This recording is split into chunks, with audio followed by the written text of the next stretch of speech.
everybody. Today I'm going to show you how to make these really cool urns with the winter greens in them.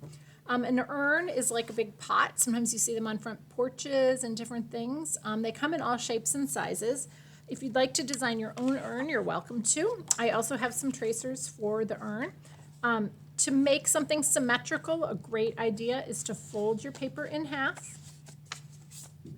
And then if I'm going to use the tracer, the place that it's cut in half, that straight edge needs to make sure you go on the fold, not on the open side.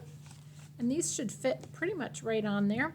You can then trace around the edge. You can add little details if you want. If you want to add like a little handle or something, you could. Then, keeping it folded, I'm going to cut that out.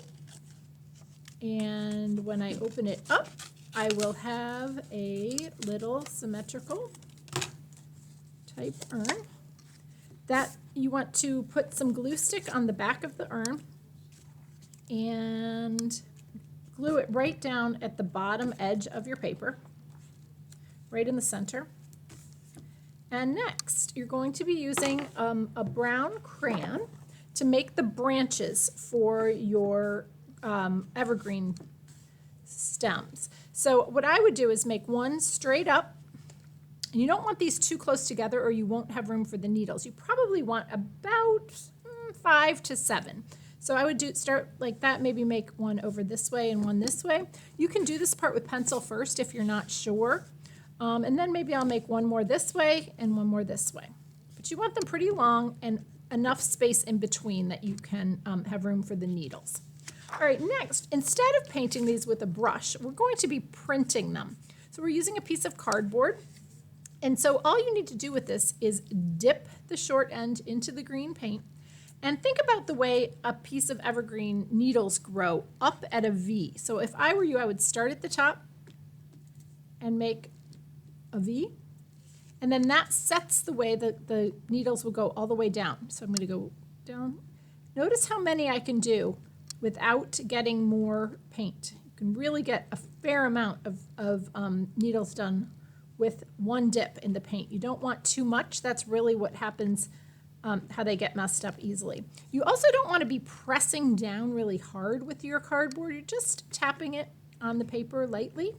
Pressing hard sometimes tends to make it bend, and then it kind of messes up. Again, these do not have to be perfect. No plant is totally perfect, so you can start with your next one and go along. Keep going if you think that you mess up. But notice how I'm lining up the end of my cardboard right with this branch. I'm going to go at an angle like this.